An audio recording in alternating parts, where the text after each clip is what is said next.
السلام عليكم ورحمة الله وبركاته. الحمد لله رب العالمين، أغنانا بحلاله عن حرامه وكفانا بفضله عما سواه، وأشهد أن لا إله إلا الله وحده لا شريك له ولا نعبد إلا إياه، وأشهد أن محمدًا عبده ورسوله ومصطفاه صلى الله عليه وعلى آله وأصحابه ومن والاه وسلم تسليما كثيرا. أما بعد، أعوذ بالله السميع العليم من الشيطان الرجيم. فإذا جاءت الطامة الكبرى يوم يتذكر الإنسان ما سعى وبرزت الجحيم لمن يرى فأما من طغى وآثر الحياة الدنيا فإن الجحيم هي المأوى، وأما من خاف مقام ربه ونهى النفس عن الهوى فإن الجنة هي المأوى۔ اللہ سبحانہ و تعالیٰ کا احسان اور اللہ کا فضل کہ رب جلیل نے ہمیں توحید کی معرفت عطا کی۔ اللہ سبحانہ و تعالیٰ سے دعا ہے کہ اللہ سبحانہ و تعالیٰ ہمیں توحید پر موت نصیب فرمائے اور ہماری آنے والی نسلوں کو توحید کی حفاظت کرنے کی توفیق نصیب فرمائے۔ اس سے پہلے ہم سورۃ الذاریات کی آیات کی تفسیر الحمدللہ کر چکے تھے۔ پچھلے درس میں 2-3 آیتوں کی تفسیر باقی رہ گئی تھی، اس کو مکمل کر کے پھر انشاءاللہ ہم آگے بات کو بڑھائیں گے۔ اللہ سبحانہ تعالیٰ نے فرمایا تھا اخرج منها ماءها ومرعاها، کہ اس میں سے نکالا پانی اور چارہ، یعنی اللہ سبحانہ تعالیٰ نے اس میں سے پانی اور چارہ نکالا۔ کس سے؟ زمین سے۔ تو اس کی تفسیر میں علامہ عبد الرحمن ناصر السعدی رحمہ اللہ بیان فرماتے ہیں کہ اللہ سبحانہ و تعالی نے والارض بعد ذلك دحاها جو کہا کہ اس کے بعد ہم نے زمین کو بچھا دیا، تو یہاں اللہ سبحانہ تعالی نے مزید اس کی تفسیر کی، اس کی وضاحت کی، اور اللہ سبحانہ تعالی نے فرمایا کہ اسی نے اس میں سے اس کا پانی نکالا اور چارہ اگایا، والجبال ارساها، اور پہاڑوں کو مضبوطی کے ساتھ گاڑ دیا، یعنی انہیں زمین پر مضبوطی کے ساتھ جما دیا۔ اور پہاڑوں کو مضبوطی کے ساتھ جمانا، اس میں بھی اللہ سبحانہ تعالیٰ کی حکمت ہے، جو ہم سورۃ النبا کے اندر پڑھ چکے ہیں کہ اللہ سبحانہ و تعالیٰ نے اس کو زمین کے لیے میخیں بنایا، کہ زمین کو جو ہے زمین کے اوپر اللہ سبحانہ و تعالیٰ نے زمین کے اندر پہاڑ گاڑ دیے تاکہ زمین حرکت نہ کر سکے اور زمین ہل نہ سکے۔ اگر پہاڑ نہیں ہوتے تو زمین کے اندر حرکت ہوتی اور زمین کے اندر انسانوں کے لیے یا جانوروں کے لیے یا مخلوقات کے لیے رہنا مشکل ہو جاتا۔ تو اللہ سبحانہ تعالیٰ نے زمین کو ہموار کرنے کے بعد اس میں پہاڑ گاڑ دیے تاکہ زمین ساکن رہے، زمین حرکت نہ کرے۔ آسمانوں کو پیدا کرنے کے بعد اللہ تعالیٰ نے زمین کو پھیلا کر ہموار کیا، بالکل اللہ سبحانہ تعالیٰ نے اس کو بچھایا، جیسے اللہ سبحانہ تعالیٰ نے کہ دحا۔ اور اس سے پہلے ہم یہ بات پڑھ چکے ہیں کہ اللہ سبحانہ تعالیٰ نے زمین کو آسمان سے پہلے پیدا کیا، جیسے سورہ حامیم سجدہ کی آیت نمبر 9، 10، 11 وغیرہ کے اندر جو ہے ہم لوگ یہ چیزیں 9 سے لے کر 12 تک جو ہے ہم چیزیں پہلے پڑھ چکے ہیں۔ پھر اللہ سبحانہ تعالیٰ نے یہ بات فرمائی کہ متاعا لکم ولانعامکم، یہ تمہارے اور تمہارے چوپائیوں کے لیے فائدہ ہے، تمہارے اور تمہارے چوپائیوں کے فائدے کے لیے۔ تو علامہ عبد الرحمن ناصر السعدی رحمہ اللہ بیان فرماتے ہیں کہ جس نے بڑے بڑے آسمان، ان کی روشنیاں،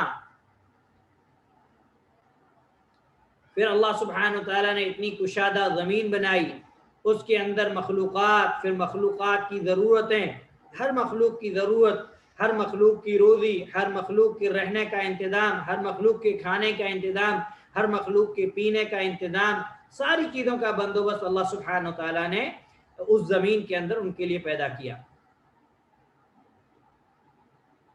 وہ ضرور بضرور ان لوگوں کو جو موت کے بعد دوبارہ اٹھائے جانے کا انکار کرتے ہیں، وہ اللہ جو ان چیزوں پر قادر ہے وہ ضرور ان کو دوبارہ زندہ کرے گا، وہ ضرور انہیں دوبارہ زندہ کرے گا، اور ان کو ان کے اعمال کی جزا یعنی بدلہ اور سزا، یعنی جو انہوں نے برا کیا اس کی سزا ملے گی، جس نے نیکی کی اس کے لیے بلائی ہے، اس کے لیے خیر ہے، اور جس نے برائی کی وہ صرف اپنے نفس کو ملامت کرے، اپنے آپ کو ملامت کرے، کیونکہ اللہ سبحانہ وتعالی نے فاللہ قد اوضح السبل وارسل الرسل وانزل الكتب، کیونکہ اللہ نے تو راستے واضح کر دیے تھے، کتابوں کو نازل کیا، رسولوں کو جو ہے بھیجا، اللہ سبحانہ وتعالی نے ساری چیزیں جو ہے واضح کر دی تھی۔ تو آپ رحمہ اللہ فرماتے ہیں کہ جس نے برائی کی وہ اپنے نفس کو ملامت کرے، اور پھر اللہ سبحانہ وتعالی نے اس کے بعد قیامت اور جنت اور جہنم تینوں چیزوں کا ذکر کیا، جو ہم بعد میں انشاءاللہ پڑھتے ہیں۔ علامہ ابن کثیر رحمہ اللہ ان آیات کی تفسیر کے اندر جو ہے بات بیان فرماتے ہیں کہ اخرج منها ماءها ومرعاها، کہ اس نے اس میں سے اس کا پانی اور اس کا چارہ نکالا، یعنی اللہ سبحانہ وتعالی نے مخلوقات کے لیے زمین سے ہی پانی نکالا اور زمین سے ہی روزی نکالی۔ یہاں مرعا جو اللہ سبحانہ وتعالی نے جو ہے چارے کی بات کہی ہے، تو یہاں پہ یہ سب کے لیے مراد ہے، چاہے انسان ہو چاہے حیوانات، تو سب کی روزی یہاں مراد ہے، سب کی روزی یہاں مراد ہے۔ پھر اللہ سبحانہ وتعالی نے آسمان کو پیدا کر کے اللہ سبحانہ وتعالی نے کیا کیا، اس زمین کو ہموار کیا، زمین کو بچھایا، یعنی زمین میں جو طاقت اور صلاحیت رکھی گئی تھی اسے آسمانوں کے پیدا کرنے کے بعد اللہ سبحانہ وتعالی نے اسے ظاہر کیا، اسے عملاً ظاہر کیا۔ حضرت عبداللہ بن عباس رضی اللہ تعالی عنہما اور کئی ایک جو ہے تفسیر کی جو امام تھے، ان کی جو باتیں ہیں، ان کے جو اقوال ہیں، انہوں نے جو اس آیت کے معنی بیان کیے ہیں اسی کو امام ابن جریر الطبری رحمہ اللہ، جن کی تفسیر کی بڑی معروف کتاب ہے جامع البیان عن تعویل القرآن، جو سلف کی سب سے اہم تفاسیر میں سے ایک اہم تفسیر مانی جاتی ہے، آپ امام جریر الطبری رحمہ اللہ نے یہی خلاصہ بیان کیا ہے۔ پھر اللہ سبحانہ وتعالی نے بات فرمائی کہ والجبال ارساها، اور اس نے پہاڑوں کو مضبوط گاڑ دیا، یعنی پہاڑوں کو بنایا اور انہوں نے زمین میں اپنی اپنی جگہ پر نہایت مضبوطی کے ساتھ زمین کے اندر نصب کر دیا، گاڑ دیا، اور وہ اللہ کی کمال حکمت والا، یعنی اللہ سبحانہ وتعالی مکمل حکمت والا، اللہ کو ساری چیزوں کی حکمت معلوم ہے، جو بھی چیزیں اللہ سبحانہ وتعالی نے پیدا کی ہیں، جو بھی مخلوق پیدا کی ہے، اس کی حکمت اللہ سبحانہ وتعالی کے پاس ہے، وہ سب کچھ جاننے والا، اپنی مخلوق پر، اپنی جو مخلوق ہے اس پر بہت ہی زیادہ شفقت اور رکھنے والا، مہربان اور ان پر رحم کرنے والا ہے۔ پھر اللہ سبحانہ تعالیٰ نے فرمایا متاعا لکم ولانعامکم، یہ سب تمہارے اور تمہارے جانوروں کے فائدے کے لیے ہے۔ یعنی اللہ سبحانہ تعالیٰ نے جو زمین کو پھیلایا، زمین کو جو ہموار کیا، اس کے اندر جو چشمے جاری کیے، زمین کے اندر جو پوشیدہ خزانے اللہ سبحانہ تعالیٰ نے تمہارے اندر رکھے، اس میں نہروں کو جاری کیا، اس میں اللہ سبحانہ تعالیٰ نے فصلیں پیدا کی، اس میں اللہ سبحانہ تعالیٰ نے پھل فروٹ اناج اور بہت ساری چیزیں بیان کی، درختوں اور پھلوں کو اگایا، پہاڑوں کو اس کے اندر گاڑا، تاکہ زمین اور جو زمین کے اندر رہنے والے ہیں وہ ثابت قدم رہے، زمین بھی ثابت قدم رہے اور زمین کے اندر جو رہنے والے ہیں وہ بھی ثابت قدم رہے۔ اگر پہاڑ نہ ہوتے زمین کے اندر حرکت ہوتی۔ اور اللہ تعالیٰ نے یہ سب کچھ اپنے بندوں کے لیے اور ان کے جانوروں کے لیے پیدا کیا ہے، جن کی انہیں اپنی دنیا کی اس زندگی میں کھانے اور سواری کے لیے ضرورت ہے، تو اللہ سبحانہ وتعالیٰ نے یہ ساری چیزیں بطور نعمت ہمارے لیے پیدا کی۔ جو اللہ سبحانہ وتعالیٰ ان نعمتوں کو پیدا کرنے والا ہے، جس نے زمین کو بچھایا، آسمان کو بنایا، پھر زمین کے اندر اتنے پوشیدہ خزانے رکھے، کیا وہ اللہ سبحانہ وتعالیٰ اس چیز پر قادر نہیں ہے کہ مخلوق کو دوبارہ زندہ کرے؟ یقیناً اس بات پر اللہ سبحانہ وتعالیٰ قادر ہے۔ اب اللہ سبحانہ وتعالیٰ نے آگے کی آیات میں قیامت کا جنت کا اور جہنم کا ذکر اللہ سبحانہ تعالیٰ نے بیان کیا ہے. اللہ سبحانہ تعالیٰ فرماتا ہے فَإِذَا جَاءَتِ الطَّامَّةُ الْكُبْرَى، پھر جب بڑی آفت آ جائے گی. فَإِذَا، پھر جب، جاء آ جائے گی، جاءت آ جائے گی، الطامۃ الکبریٰ بڑی آفت. بڑی آفت سے یہاں مراد کیا ہے؟ بڑی آفت سے مراد یہاں پہ قیامت ہے. بڑی آفت سے مراد یہاں پہ قیامت ہے، جو کہ مفسرین نے بیان کی ہے. تو اللہ سبحانہ تعالیٰ نے فرمایا فَإِذَا جَاءَتِ الطَّامَّةُ الْكُبْرَى، پس جب وہ بڑی آفت قائم ہو جائے گی یا آ جائے گی. تو یہاں پہ جاءت جو ہے یہ فعل ماضی ہے، واحد مؤنث غائب کا صیغہ ہے، ٹھیک ہے. اور الطامہ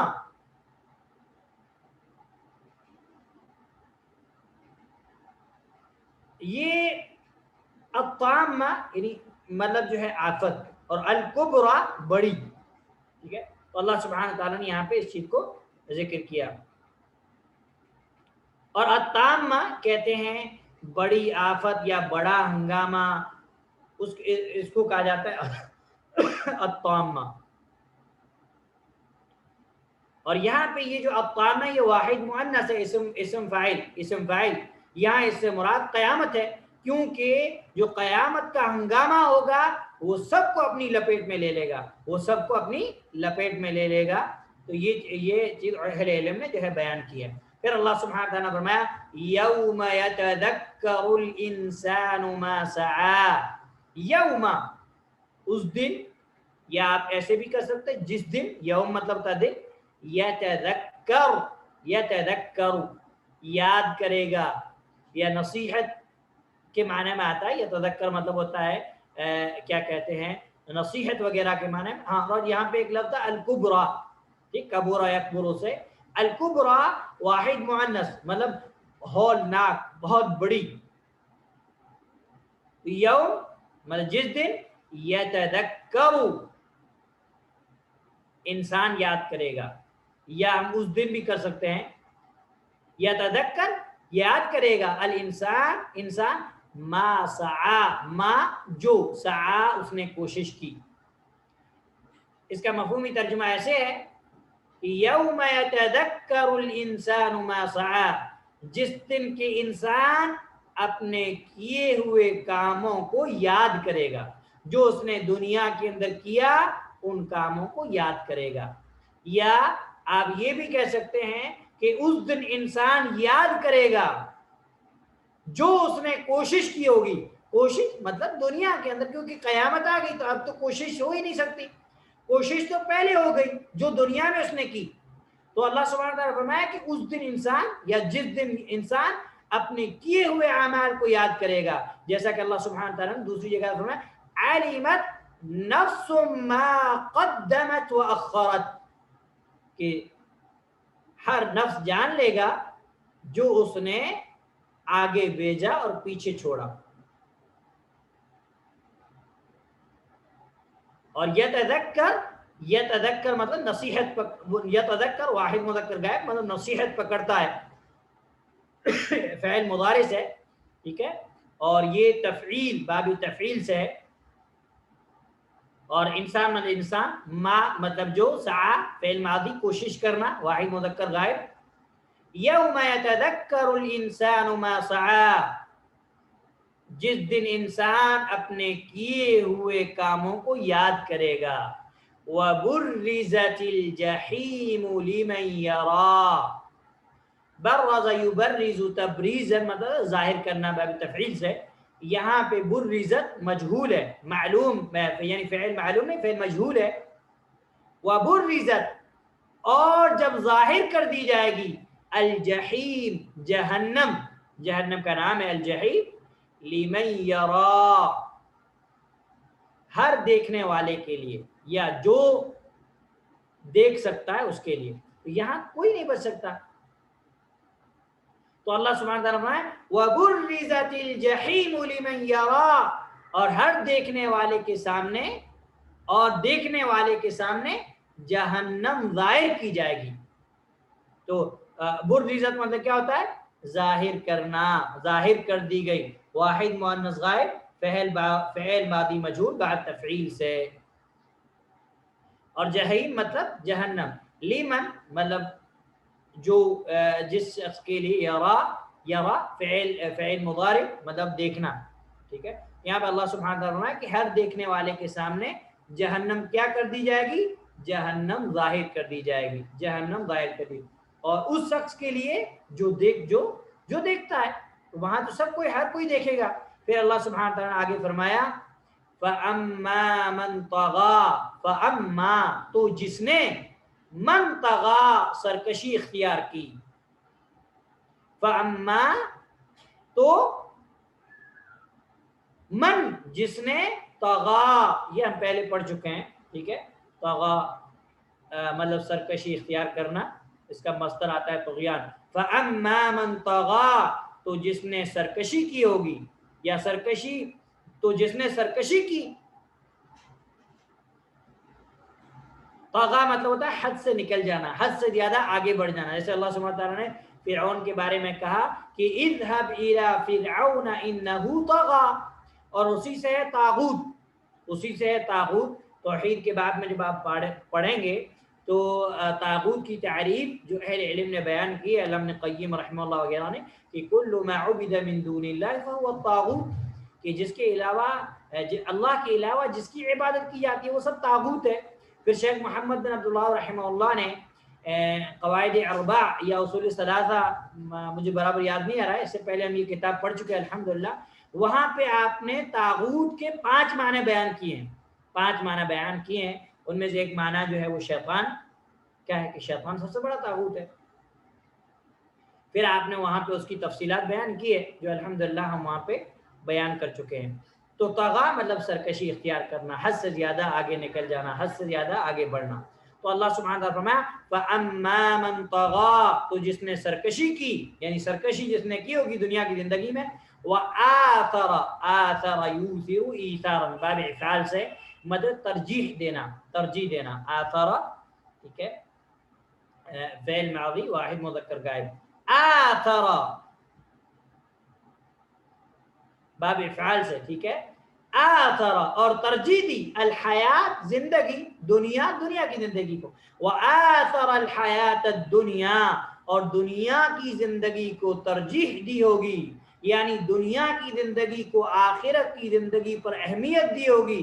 سب کچھ دنیا سمجھا ہوگا اور آخرت کے لیے کوئی محنت نہ کی ہوگی. فَإِنَّ الْجَحِيمَ هِيَ الْمَأْوَى، فَإِنَّ الْجَحِيمَ تو یقیناً جہیم جہنم، ہی جہیم کی طرف جو ہے لوٹ رہی ہے.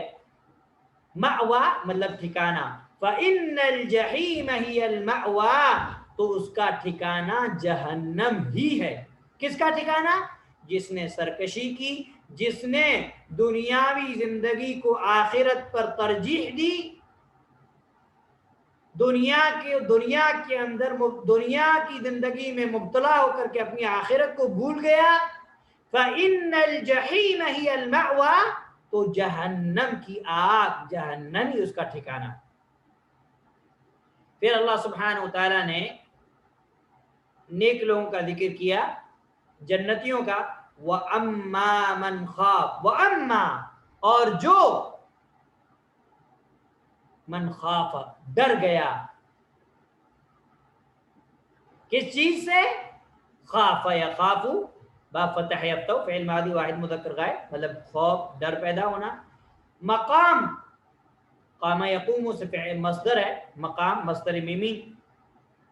وَأَمَّا مَنْ خَافَ مَقَامَ رَبِّهِ اللہ سبحانہ وتعالی فرمایا لیکن جو شخص اپنے رب کے سامنے کھڑے ہونے سے ڈر گیا.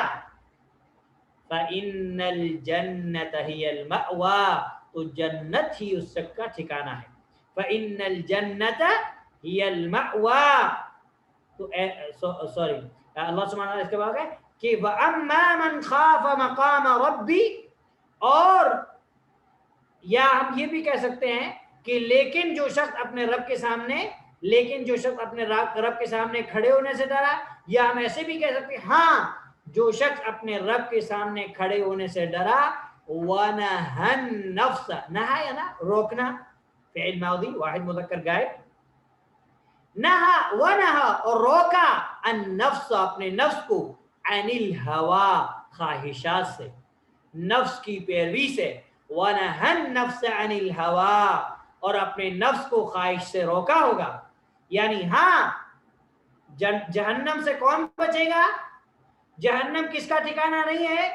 جو شخص اپنے رب کے سامنے کھڑے ہونے سے ڈرا ہوگا، وَنَهَا النَّفْسَ عَنِ الْهَوَىٰ اور اپنے نفس کو خواہشات سے روکا ہوگا، فَإِنَّ الْجَنَّةَ هِيَ الْمَأْوَىٰ تو اس کا ٹھکانہ جنت ہی ہے. تو اس کا ٹھکانہ کیا ہے؟ جنت ہی ہے. مأوا مصدر ہے، اس میں غور ٹھکانہ، ٹھیک ہے، اور مقام جو ہے یہ بھی مصدر میمی ہے قام یقوم سے، یعنی کہیں پہ جو ہے قائم ہونا، سکونت اختیار کرنا. اور الہوا یہاں پہ جب ہوا استعمال کیا جائے تو عموماً یہ استعمال ہوتا ہے ناجائز خواہشات کے لیے، یعنی ایسی خواہشات یا نفس کی پیروی کرنا جو چیزیں اللہ سبحانہ تعالیٰ نے ہمارے لیے جو ہے ناجائز رکھی ہیں، ٹھیک ہے. اور یہاں پہ جو ہے یہ آیات اللہ سبحانہ تعالیٰ نے الحمدللہ ختم کی. اس کے بعد پھر اللہ سبحانہ تعالیٰ نے ایک اور الگ مضمون کا ذکر کیا ہے جو قیامت کے تعلق سے ہے، تو انشاءاللہ وہ آگے کے درس کے اندر پڑھیں گے. ابھی ہم اس کی تفسیر کو دیکھتے ہیں. شیخ صلاح الدین یوسف رحمہ اللہ بیان فرماتے ہیں کہ اللہ سبحانہ تعالیٰ نے جو یہاں پہ یہ فرمایا کہ پس جب وہ بڑی آفت یعنی قیامت آ جائے گی، جس دن کے انسان اپنے کیے ہوئے کاموں کو یاد کرے گا اور ہر دیکھنے والے کے سامنے جہنم ظاہر کر دی جائے گی، تو آپ فرماتے ہیں یعنی کافروں کے سامنے کر دی جائے گی تاکہ وہ دیکھ لیں کہ ان کا ہمیشہ ٹھکانہ جہنم ہے. اور بعض علماء کہتے ہیں، آپ رحمہ اللہ فرماتے ہیں کہ بعض علماء کہتے ہیں کہ مومن اور کافر دونوں ہی جہنم کو دیکھیں گے. جہنم سب کے سامنے ظاہر ہوگی. مومن اسے دیکھ کر اللہ کا شکر ادا کریں گے کہ اس نے ایمان اور نیک اعمال کی بدولت اس جہنم سے بچا لیا. اللہ اکبر. اگر کوئی انسان جہنم سے بچ گیا تو یہ صرف محض اللہ سبحانہ تعالیٰ کا فضل اور اللہ کی نعمت ہے. کسی انسان کی طاقت نہیں ہے کہ وہ جہنم سے بچ سکے. تو اگر مومن بھی دیکھے گا، کافر بھی دیکھے گا. کافر کس لیے دیکھے گا؟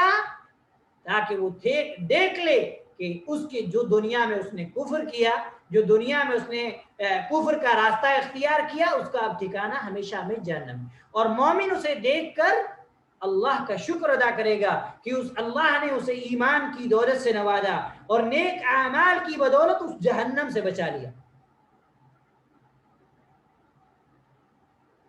اور کافر قیامت کا دن دیکھ کر وہ پہلے سے ہی حسرت غم میں مبتلا ہوگا، اور جہنم کو دیکھ کر ان کی حسرت، ان کا غم، ان کا افسوس، ان کا ماتم، ان کی مصیبت میں اور زیادہ اضافہ ہو جائے گا. ان کی مصیبت، ان کا غم اور زیادہ بڑھ جائے گا.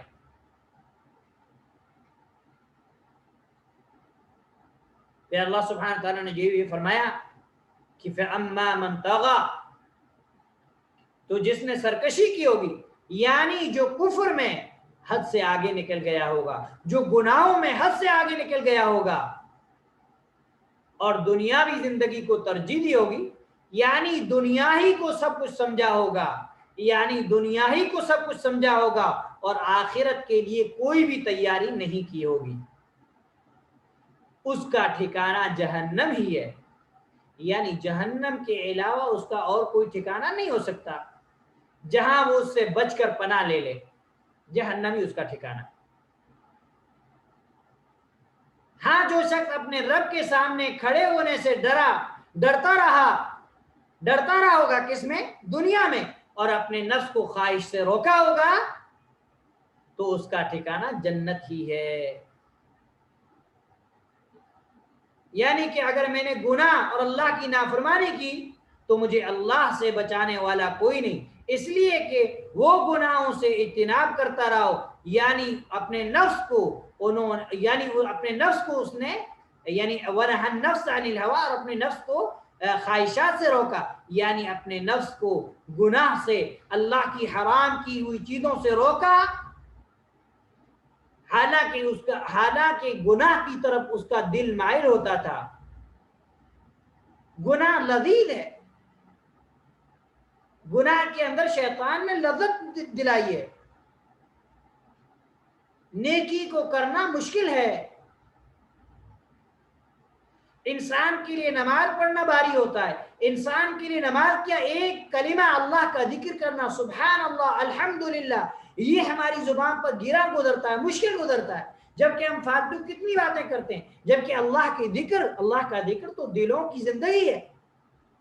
اللہ ابن قیم رحمہ اللہ وغیرہ نے الوابل الصیب وغیرہ کے اندر جو ہے یہ بات بیان کی ہے کہ مومن کے لیے ذکر کی مثال، اللہ کے ذکر کی مثال ایسی ہے جیسے مچھلی کے لیے پانی، اگر مچھلی کو پانی سے نکال دیا جائے تو مچھلی تڑپ تڑپ کے مر جائے، مومن اگر اللہ کے ذکر کے بغیر زندگی گزار لے تو مومن کا دل بھی مردہ ہو جاتا ہے۔ اس کا دل مائل ہوتا تھا گناہ کی طرف، لیکن اس نے اپنے رب کے خوف سے، جہنم کے خوف سے اپنے آپ کو گناہ سے بچا لیا، اپنے آپ کو بری خواہشات سے روکا، تو اب اللہ سبحانہ تعالیٰ اسے اس کا بدلہ دے گا۔ تو اللہ سبحانہ تعالیٰ فرمایا کہ تو اس کا ٹھکانہ جنت ہی ہے، جہاں وہ قیام کرے گا، جہاں وہ سکون اور اطمینان کے ساتھ رہے گا، بلکہ وہاں وہ اللہ کا مہمان ہوگا، اللہ کا مہمان ہوگا۔ اللہ سبحانہ تعالیٰ نے قرآن کریم میں غالباً سورہ حامیم سجدہ ہے، اس کے آخر میں اللہ سبحانہ تعالیٰ نے 24واں پارہ ہے، سیکنڈ لاسٹ پہ اللہ سبحانہ تعالیٰ نے وہاں پہ جو ہے اہل استقامت کا ذکر کیا، پھر اللہ سبحانہ تعالیٰ نے ان کے لیے جنت کا وعدہ کیا، پھر اللہ سبحانہ تعالیٰ نے نزلا من غفور الرحیم، ان کے لیے مہمان نوازی، یعنی اللہ کی طرف سے ان کے لیے مہمان نوازی ہوگی، کون سے؟ من غفور الرحیم، جو انتہائی بخشنے والا اور انتہائی رحم کرنے والا۔ تو جنت جنہوں نے اپنے آپ کو گناہوں سے بچا کے رکھا، ان کا ٹھکانہ جنت ہے، جہاں وہ قیام کریں گے اور جہاں وہ اللہ کے مہمان ہوں گے۔ آج اگر ہم کسی بڑے انسان کے مہمان ہو جائے تو ہماری خوشی کا ٹھکانہ نہیں رہتا، اور جو اپنے رب کا مہمان بن جائے اس کی خوشی کا کیا عالم ہوگا۔ گناہ کی جو لذت ہے یہ وقتی طور پر ہے، آپ نے گناہ کیا لذت ختم ہو جائے گی لیکن گناہ باقی رہ جائے گا۔ نیکی جو ہے، نیکی یقیناً تکلیف دہ ہے، لیکن اس کی تکلیف نیکی کرنے کے بعد ختم ہو جائے گی، لیکن اس کا ثواب، اس کا اجر باقی رہ جائے گا، جو ہمیں اللہ سبحانہ تعالیٰ قیامت کے دن دے گا۔ عبداللہ ابن عباس رضی اللہ تعالیٰ عنہ نے اس طرح کی بات بیان کی ہے، جس کا میں نے مفہوم آپ کے سامنے بیان کیا۔ اب ہم شیخ عبد الرحمن ناصر السعدی رحمہ اللہ کی تفسیر کو دیکھتے ہیں۔ آپ رحمہ اللہ بیان فرماتے ہیں کہ اللہ سبحانہ تعالیٰ نے یہاں پہ جو بیان فرمایا کہ یعنی جب بڑی قیامت، یعنی جب قیامت کے کبریٰ اور بہت بڑی سختی، جس کے سامنے ہر سختی کم ہے، قیامت کی سختی کے سامنے ہر سختی، آج ہم دنیا کی سختی دیکھ کر پریشان ہو جاتے ہیں، قیامت کی سختی کے سامنے سب کچھ کم ہے۔ ایسی سختی جس کے بارے میں پہلے پڑھ چکے ہیں کہ مائیں اپنے دودھ پیتے بچوں کو بھول جائیں گی، لوگ نشے میں مدہوش نظر آئیں گے، بچے قیامت کی دن کی شدت کو دیکھ کر بوڑھے ہو جائیں گے، پسینے کا یہ عالم ہوگا کہ کوئی انسان جو اپنی پنڈلیوں تک، کوئی گھٹنے تک، کوئی ناک تک، کوئی کمر تک، کوئی ناک تک، کوئی اپنے پورے سر تک، کوئی اپنے پورا پسینے کے اندر ڈوبا ہوگا، سورج اتنا قریب ہوگا کہ انسان اپنا ہاتھ اٹھائے تو سورج میں لگ جائے۔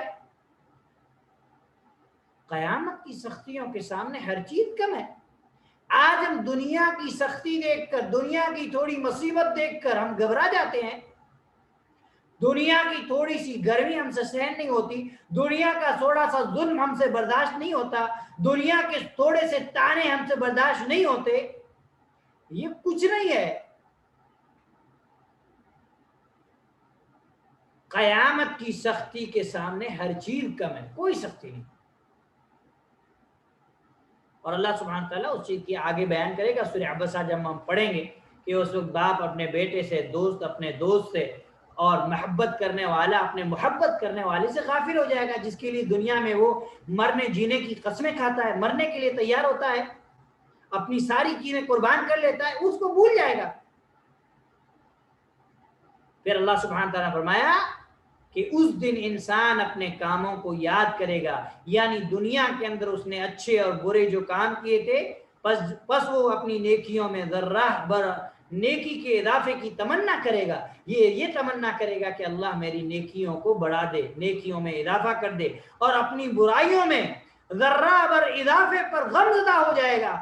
اگر برائی کے اندر اضافہ, جیسے ہی اس کی برائیوں سے دیکھے گی وہ اس کے اندر وہ پریشان ہوتا جائے گا, وہ غم کے اندر مبتلا ہوتا جائے گا. تب اسے اپنے نفس اور خسارے کی حقیقت معلوم ہوگی. جو اس نے دنیا کے اندر کمایا, اعمال کے سوا تمام اسباب اور تمام تعلقات منقطع ہو جائیں گے, ختم ہو جائیں گے جو وہ دنیا کے اندر رکھتا تھا. اور جہنم کو میدان میں ہر ایک کے سامنے ظاہر کر دیا جائے گا. اسے جہنمیوں کے لیے تیار کیا گیا ہے. جہنم ان کو پکڑنے کے لیے تیار اور اپنے رب کے حکم کا انتظار کر رہی ہوگی. اور جس نے حد سے تجاوز کیا, بڑے بڑے گناہ کرنے کی جسارت کی, جرات کی, اور ان کے حدود پر اقتصار نہ کیا جو اللہ تعالیٰ نے اس کے لیے مقرر کی تھی, اور آخرت پر دنیا کی زندگی کو ترجیح دی, اور دنیائی کی شہوات میں وہ ڈوبا رہا, اور اسی کے لیے بھاگ دوڑ کرتا رہا, اور اسی کے لیے اپنا تمام تر وقت جو ہے اسی میں استعمال کرتا رہا, اور اس نے آخرت اور اس کے عمل کو بلا دیا. اس نے آخرت کو بلا کے رکھا, آخرت کو فراموش کر دیا. یعنی جس کا یہ حال ہے فَإِنَّ الْجَحِيمَ هِيَ الْمَأْوَى, جہنم اس کا ٹھکانہ اور اس کا مسکن ہوگا. اور جو اللہ کے سامنے کھڑا ہونے سے عدل و انصاف پر مبنی اس کی جزا, یعنی اللہ سبحانہ تعالیٰ کی عدل ہے, اللہ سبحانہ تعالیٰ کے عدل و انصاف پر مبنی اس کی جزا سے ڈر گیا, اور اس ڈرنے نے اس کے دل کو متاثر کیا اور اپنے نفس کو اپنی خواہشات سے روک لیا جو اسے اللہ تعالیٰ کی اطاعت سے روکتی ہیں, اور اس کی خواہشات اس چیز کے تابع ہو گئی جو اللہ کے نبی صلی اللہ علیہ وسلم لے کر آئے ہیں, اور ان خواہشات کے خلاف جد و جہد کی جو اس کو بلائی سے روکتی تھی. فَإِنَّ الْجَنَّةَ, تو بے شک جنت جو ہر بلائی سرور اور نعمت پر مشتمل ہے, جنت کے اندر ہر نعمت ہے, ہر بلائی ہے, ہر خیر ہے, ہر خوشی ہے, ہر سرور ہے, ہر عیش و عشرت کی چیز ہے. جنت کے اندر غم نام کی کوئی چیز نہیں, تکلیف نام کی کوئی چیز نہیں. جنتی جنت میں داخل ہونے کے ایک لمحے کے بعد دنیا کی ساری تکالیف, اگرچہ اس نے دنیا کی پوری زندگی تکلیفوں کے اندر گزاری ہوگی, دنیا کے اندر سکون, اطمینان, راحت نام کی کوئی چیز اس نے نہیں دیکھی ہوگی, لیکن جنت کے اندر داخل ہونے کے ایک لمحے کے بعد دنیا کی ساری تکالیف کو وہ بھول جائے گا, دنیا کی ساری مصیبتوں کو وہ بھول جائے گا. وہ یہ سمجھے گا کہ میں نے تو مصیبت دیکھی ہی نہیں. تو یہ جنت کس کا ٹھکانہ ہے؟ جو شخص اپنے رب کے سامنے کھڑے ہونے سے ڈرا, اپنے نفس کو خواہشات سے روکے رکھا, تو ایسے لوگوں کا ٹھکانہ جنت ہے جو امن و امان کا گھر ہے, جو سرور اور خوشی, اور مومن کے لیے اس سے بڑھ کر اور کوئی خوشی نہیں ہو سکتی. اللہ ابن کثیر رحمہ اللہ نے ان آیات کی تفسیر کے اندر بیان کیا ہے کہ پھر جب بڑی آفت آ جائے گی, اس سے مراد قیامت کا دن ہے. حضرت عبداللہ بن عباس رضی اللہ تعالی عنہ کا قول ہے کہ قیامت کو یعنی الطامۃ الکبریٰ کیوں کہا گیا؟ تو قیامت کو الطامۃ الکبریٰ یعنی بڑی ہولناک چیز کیوں کہا گیا؟ اس لیے کہ یہ ہر ہولناک اور خوفناک چیز پر مشتمل ہوگی. ہر طرح کی ہولناک کی، ہر طرح کی خوفناک چیز قیامت کے دن میں شامل ہوگی. جیسا کہ اللہ سبحانہ وتعالی نے سورہ قمر آیت نمبر 46 کے اندر فرمایا وَالسَّاعَةُ أَدْهَا وَأَمَرُ، اور قیامت بہت بڑی آفت اور نہایت ہی تلخ کڑوی چیز ہے، لیکن یہ کڑوا گھونٹ ہر کسی کو پینا ہے. یوم یتذکر الانسان ما سعی، اس دن سے انسان یاد کرے گا جو اس نے کوشش کی ہوگی، یعنی اس دن اپنے تمام اچھے اور برے اعمال کو یاد کرے گا. جیسا کہ اللہ سبحانہ وتعالی نے سورۃ الفجر کے اندر فرمایا یومئذ یتذکر الانسان وانى له الذکریٰ، اس دن انسان اپنے اعمال، اپنے کرتوت کو یاد کرے گا، اور یہ یاد کرنا اس کے لیے کوئی فائدہ مند نہیں ہوگا. وانى له الذکریٰ، یاد اس کی ان کو چیزوں کو یاد کرنا اس کے لیے کوئی فائدہ مند نہیں ہوگا. وَبُرِّزَتِ الْجَحِيمُ لِمَنْ يَرَى، اور دوزخ ہر دیکھنے والے کے سامنے ظاہر کر دی جائے گی، یعنی اسے دیکھنے والوں کے سامنے ظاہر کر دیا جائے گا اور لوگ اسے اپنی آنکھوں سے دیکھیں گے. فَأَمَّا مَنْ طَغَى، چنانچہ جس نے سرکشی اختیار کی، جس نے بغاوت کی، جو حد سے تجاوز کر گیا. وَآثَرَ الْحَيَاةَ الدُّنْيَا، اور اس نے دنیا کی زندگی کو ترجیح دی، یعنی دنیا کو دین سے پہلے مقدم رکھا اور دین کو پیچھے کر دیا، مؤخر رکھا. سب سے پہلے اپنی دنیا کا فائدہ دیکھا، اس کے بعد دین کا. جیسے آج ہم لوگوں کا حال ہے کہ ہمارے پاس جب اپنے رب کا حکم آتا ہے تو ہم میں سے بہت سارے ایسے انسان ہیں، اللہ سبحانہ وتعالی ہمیں ایسے بد نصیبوں سے محفوظ فرمائے، جب ان کے سامنے شریعت کا کوئی حکم آتا ہے تو سب سے پہلے وہ اپنا دنیا کا فائدہ دیکھتے ہیں کہ میرا اس میں فائدہ ہے. اگر وہ دیکھتے ہیں کہ دنیا کا فائدہ ہے تو اس پر عمل کرتے ہیں، اگر ان کا کوئی دنیا کا فائدہ نہیں تو اس چیز کو چھوڑ دیتے.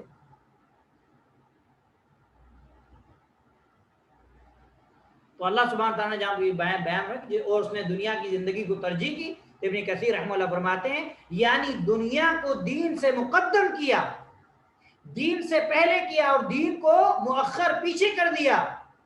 فَإِنَّ الْجَحِيمَ هِيَ الْمَأْوَى، تو بے شک دوزخ ہی اس کا ٹھکانہ ہے، یعنی اس کا ٹھکانہ دوزخ، اس کا کھانا زقوم تھور کا درخت، اس کا پینا سخت گرم پانی اور کھولتا ہوا پانی ہوگا. اور آپ جو ہے قرآن کریم کی دیگر مقامات پر جب جہنم کے عذاب کی جو شکلیں پڑھیں گے تو آپ کو پتہ ہوگا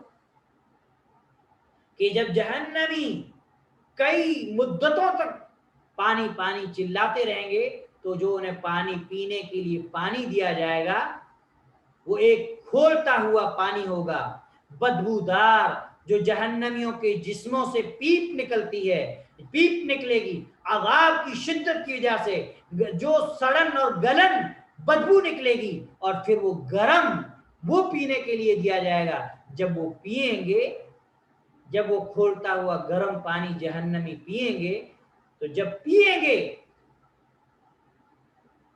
تو ان کے ہونٹوں کی کیفیت تبدیل ہو جائے گی، اور وہ پینے کی وجہ سے ان کے پیٹ کی انتڑیاں اجڑی پاخانے کے راستے سے باہر نکل آئے گی. اتنا کھولتا ہوا گرم پانی ہوگا کہ انتڑیوں اور اجڑیوں کو نکال دے گا پاخانے کے راستے سے. اتنا خطرناک عذاب اللہ سبحانہ وتعالی اپنے فضل و کرم سے ہمیں جہنم کے عذاب سے محفوظ فرمائے. پھر اللہ سبحانہ وتعالی نے فرمایا وَأَمَّا مَنْ خَافَ مَقَامَ رَبِّهِ وَنَهَى النَّفْسَ عَنِ الْهَوَىٰ، اور لیکن جو اپنے پروردگار کے سامنے کھڑے ہونے سے ڈر گیا اور نفس کو خواہشات سے روک لیا، یعنی اللہ تعالیٰ کے سامنے کھڑا ہونے سے اور اپنے بارے میں اللہ کے حکم سے ڈر گیا اور اپنے آپ کو نفسانی خواہشوں سے روکا رکھا اور اپنے نفس کو اپنے مولا کی، اپنے رب کی اطاعت اور بندگی میں لگا دیا، فَإِنَّ الْجَنَّةَ هِيَ الْمَأْوَىٰ، تو بے شک جنت ہی اس کا ٹھکانہ ہے، یعنی اس کا ٹھکانہ، اس کے لوٹنے کی جگہ اور اس کی واپسی کا مقام اللہ سبحانہ وتعالی کی وسیع، اللہ سبحانہ وتعالی کی کشادہ، اللہ سبحانہ وتعالی کی عریض جنت ہے، جس کے بارے میں اللہ سبحانہ وتعالی نے فرمایا وَسَارِعُوا إِلَىٰ مَغْفِرَةٍ مِّن رَّبِّكُمْ وَجَنَّةٍ عَرْضُهَا السَّمَاوَاتُ وَالْأَرْضُ اعدت للمتقین، اور دوڑو اپنے رب کی مغفرت کی طرف اور جنت کی طرف، عرضها السماوات والارض، جس کی کشادگی، جس کی چوڑائی، جس کا عرض زمین و آسمان کے برابر ہے، اعدت للمتقین، جو پرہیزگاروں کے لیے، اللہ سے ڈرنے والوں کے لیے تیار کی گئی۔ جنت کی نعمتیں اللہ سبحانہ وتعالیٰ نے اپنے کلام کے اندر کھول کے واضح طور پر بیان کیے ہیں، جو انشاءاللہ ہم لوگ جو ہے جنت کی نعمتوں کو وقتاً فوقتاً جب ہم نے اللہ سبحانہ وتعالیٰ کے کلام کو سمجھنا جو ہے شروع کیا ہے، تو انشاءاللہ یہ چیزیں آتی رہیں گی۔ اور جنت کی جو نعمتیں ہیں وہ لا زوال ہیں، ختم ہونے والی نہیں۔ جو نفس خواہش کرے گا وہ ہر چیز انسان کو ملے گی، نفس جو کچھ خواہش کرے گا، اللہ سبحانہ و تعالی نے اہل جنت کے لیے ہر وہ چیز تیار کر رکھی ہے جو ان کی خواہش ہے، جس کے بارے میں ہم سوچ بھی نہیں سکتے، جس کے بارے میں ہم تصور بھی نہیں کر سکتے، جو ہم نے دنیا میں کبھی دیکھی نہیں، ایسی چیزیں اللہ سبحانہ و تعالی نے جنتیوں کے لیے چھپا کے رکھی ہیں، جن سے ان کی آنکھوں کو، ان کی نفس کو ٹھنڈک پہنچے گی، جو انسان جانتا ہی نہیں۔ جیسا کہ اللہ سبحانہ تعالیٰ نے سورہ سجدہ کے اندر اس کی وضاحت کی، اور اللہ کے نبی صلی اللہ علیہ وسلم نے اپنی حدیث کے اندر وضاحت کی کہ اس کے اندر فیہا ما لا عین رأت، کہ اس کے اندر ایسی نعمتیں ہیں جو کسی آنکھ نے نہیں دیتی، کسی کان نے ان نعمتوں کے بارے میں سنا نہیں، سننا تو دور کی بات ہے، کسی نے سوچا بھی نہیں، تصور بھی نہیں کیا، خیال بھی نہیں کیا کہ وہ ایسی نعمت اللہ سبحانہ تعالیٰ نے جنت پہ تیار کی ہیں۔ حضرت عبداللہ بن عباس رضی اللہ تعالیٰ عنہ کا ایک قول ہے کہ اللہ سبحانہ تعالیٰ نے جیسے جنت کی نعمتوں کا ذکر کیا ہے کہ جنت کے اندر انگور ہوں گے، کیلے ہوں گے، سیب ہوں گے یا اور نعمتیں، یہ جو اللہ سبحانہ تعالیٰ نے باتیں بیان کی ہمیں سمجھانے کے لیے، باقی جو جنت کی چیزیں ہیں، سیب یا انگور یا جو کچھ بھی جنت کے اندر جو چیزیں ہیں، اس کے بارے میں ہم سوچ بھی نہیں سکتے، ہم تصور بھی نہیں کر سکتے، ایسی ہوں گی کہ ہم کسی آنکھ نے دیکھا نہیں، کسی کان نے سنا نہیں، کسی دل نے ایسا تصور، دماغ نے ایسا خیال نہیں کیا، وہ ایسی چیزیں ہوں گی۔ یہ تو اللہ سبحانہ تعالیٰ نے بطور مثال سمجھانے کے لیے ہمیں ان ناموں کا ذکر کیا، حالانکہ وہ چیزیں اس سے بالکل مختلف ہوں گی، بالکل ڈیفرنٹ ہوگی۔ اللہ سبحانہ تعالیٰ سے دعا ہے کہ اللہ سبحانہ و تعالیٰ مجھے اور آپ کو اپنے فضل و کرم سے جنت الفردوس کا وارث بنائے، اور اللہ سبحانہ تعالیٰ سے دعا ہے اللہم انا نسألک من اسمائک الحسنى وصفاتك العليا، اللهم إنا نسألك الجنة الفردوس، اللهم إنا نسألك الجنة وما قرب إليها من قول وعمل، ونعوذ بك من النار وما من قول وعمل، اللهم إنا نسألك الجنة وما قرب إليها من قول وعمل، ونعوذ بك من النار وما قرب إليها من قول وعمل، اللهم إنا نسألك الجنة وما قرب إليها من قول وعمل، ونعوذ بك من النار وما قرب إليها من قول وعمل، اللهم طهر قلوبنا من النفاق، وأعمالنا من الرياء، وألسنتنا من الكذب، وأعيننا من الخيانة، فإنك تعلم خائنة الأعين وما تخفي الصدور، اللهم إنا نعوذ بك من السمعة والرياء، اللهم إنا نعوذ بك من السمعة والرياء، اللهم تقبل أعمالنا، اللهم تقبل أعمالنا، اللهم طهر قلوبنا من النفاق، يا ربنا أنت أرحم الراحمين، اللهم يا مصرف القلوب ثبت قلوبنا على طاعتك وطاعة رسولك صلى الله عليه وسلم،